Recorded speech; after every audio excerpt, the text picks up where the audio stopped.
उसके बाद पार्टी में एकता दिखाने का दबाव बढ़ा। गडकरी के खिलाफ अभियान चलाने वाले एक अंग्रेजी न्यूज चैनल ने दिखाना शुरू किया कि सुषमा स्वराज गडकरी के साथ नहीं है और उन्होंने कहा कि गडकरी को हटना चाहिए।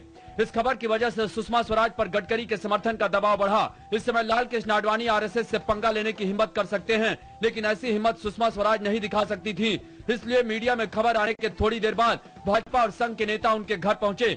इसके बाद सुषमा स्वराज ने ट्वीट करके मीडिया की खबरों का खंडन किया और कहा कि वे हमेशा गडकरी का समर्थन करती हैं। हालांकि जिस चैनल ने खबर चलाई थी वह देर रात तक अपनी खबर पर कायम रहा। गडकरी के खिलाफ मीडिया के अभियान चलाने और उस क्रम में संघ को भी निशाना बनाने की वजह से संघ में गडकरी को समर्थन देने का विचार बना है। संघ का मानना है कि मीडिया को यह पता चलना चाहिए कि वे भाजपा और संघ की राजनीति नहीं तय करा सकते। देर से ही सही भाजपा नेताओं को इसकी समझ आ गई दिखती है। कांग्रेस के नेता पहले ही इसे समझ गए हैं, इसलिए वे मीडिया के खुलासों पर कोई कार्रवाई नहीं करते हैं।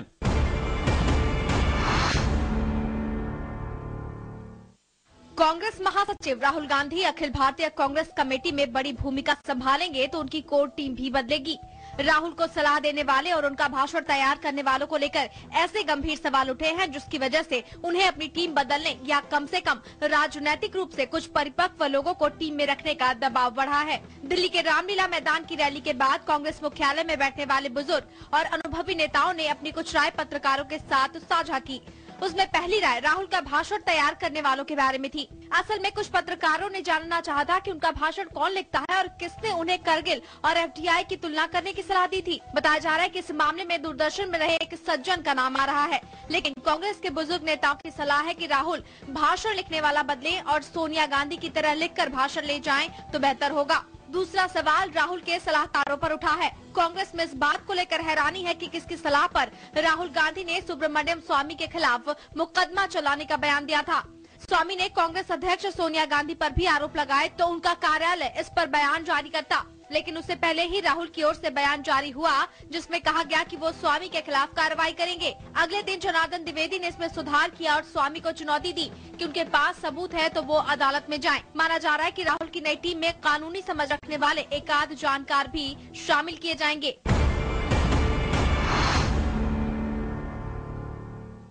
भारतीय जनता पार्टी अपने अध्यक्ष नितिन गडकरी की मुश्किलों में ऐसी उलझी है कि उसके हाथ से राजनीति की कमान छूट गई दिख रही है। गडकरी सहित सारे नेता उनको बचाने की कोशिश में जुटे हैं और दिल्ली में रहकर मीडिया के सवालों के जवाब दे रहे हैं। खुद गडकरी नागपुर और मुंबई के चक्कर लगा रहे हैं। कांग्रेस में इस बात का संतोष है कि सारे मुद्दे छोड़कर भाजपा अपने नेता को बचाने में लगी है। कर्नाटक में भाजपा सरकार की उल्टी गिनती शुरू हो गई है। पूर्व मुख्यमंत्री और प्रदेश के सबसे बड़े भाजपा नेता वीएस येदियुरप्पा ने अपनी ताकत दिखाई है।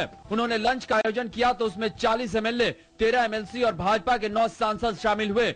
जाहिर है 10 दिसंबर को अगर उन्होंने अलग पार्टी की घोषणा की तो निश्चित रूप से सरकार गिरेगी, लेकिन भाजपा नेताओं को फिलहाल इसकी सूध नहीं है। उत्तर प्रदेश के पूर्व मुख्यमंत्री कल्याण सिंह की भाजपा में वापसी होनी है।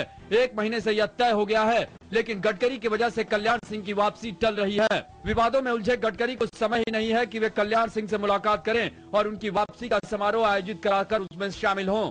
इसी तरह गडकरी अपने ही मामले में उतने उलझे रहे कि पार्टी के वरिष्ठ नेता कैलाशपति मिश्र के निधन के बाद उन्हें श्रद्धांजलि देने पटना भी नहीं गए। लाल कृष्ण आडवाणी और नरेंद्र मोदी सहित भाजपा के तमाम आला नेता पटना गए, लेकिन गडकरी को अपने विवादों से फुर्सत नहीं मिली। अब सुर्खियां हैं, ये सुर्खियां लीक से हटकर है।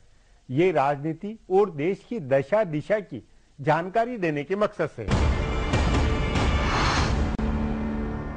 बराक ओबामा दूसरी बार अमेरिका के राष्ट्रपति चुन लिए गए हैं। 4 साल के लिए दोबारा चुने जाने के बाद ओबामा ने शिकागो से अपने समर्थकों और पूरी दुनिया को संबोधित किया। उन्होंने अमेरिका वासियों का धन्यवाद किया और कहा कि यह जीत उनकी वजह से संभव हुई है। ओबामा ने अपने भाषण में अमेरिका के सुनहरे भविष्य की बात करते हुए कहा कि अमेरिका का बेहतरीन समय अब आएगा। रिपब्लिकन पार्टी के उनके प्रतिद्वंदी मिट रोमनी ने हार कबूल कर ली है और अमेरिका को आगे सफल होने की शुभकामना भी दी है। प्रधानमंत्री मनमोहन सिंह ने ओबामा को बधाई संदेश भेजा है। मनमोहन सिंह ने अपने बधाई संदेश में कहा है कि पिछले 4 साल में भारत और अमेरिका के बीच वैश्विक रणनीतिक साझेदारी रही। उन्होंने उम्मीद जताई कि आगे भी भारत अमेरिका के द्विपक्षीय और वैश्विक संबंध मजबूत होंगे। प्रधानमंत्री ने बराक ओबामा के साथ अपनी दोस्ती का हवाला देते हुए कहा कि उनकी जीत से भारत और अमेरिका के संबंध मजबूत होंगे और दोनों मिलकर विश्व शांति, स्थायित्व और समृद्धि के लिए काम करेंगे। मनमोहन सिंह ने अपनी पत्नी की ओर से भी ओबामा, उनकी पत्नी मिशेल और उनके दोनों बच्चों साशा और मालिया को भी बधाई दी।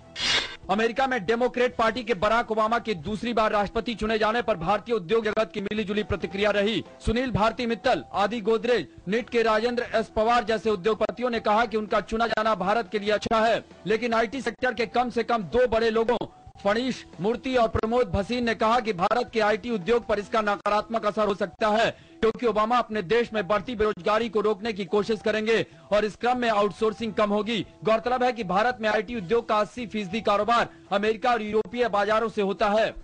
भाजपा के राष्ट्रीय अध्यक्ष नितिन गडकरी के खिलाफ मोर्चा खोलने वाले भाजपा सांसद और वरिष्ठ वकील राम जेठमलानी ने कहा कि गडकरी के खिलाफ उनकी लड़ाई जारी रहेगी। उन्होंने कहा कि जरूरत हुई तो वह अकेले लड़ेंगे।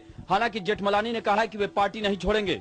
जेठमलानी ने कहा कि गडकरी की वजह से भ्रष्टाचार के मसले पर भाजपा की लड़ाई कमजोर हो रही है। उन्होंने यह भी कहा कि भाजपा विपक्ष में है, इसलिए उसे सत्तारूढ़ पार्टियों से ज्यादा ऊंचा नैतिक मानदंड रखना होगा।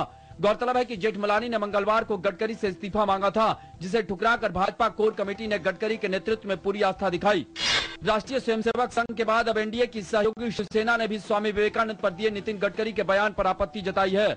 शिवसेना ने एक साथ लालकृष्ण आडवाणी और गडकरी दोनों को निशाना बनाया है। पार्टी के मुखपत्र सामना में बाल ठाकरे के हस्ताक्षर से छपे संपादकीय में कहा गया है कि विवेकानंद और दाऊद इब्राहिम की तुलना करने का गडकरी का बयान पाकिस्तान में जिन्ना को सेकुलर बताने वाले लालकृष्ण आडवाणी के बयान की तरह है। इसमें यह भी लिखा गया है कि गडकरी ने भले ही इस मसले पर माफी मांग ली हो, लेकिन उनकी पार्टी के एक भी नेता ने उनका बचाव नहीं किया। फिलहाल अब एक ब्रेक है, उसके बाद राजकाज की कुछ बातें होगी।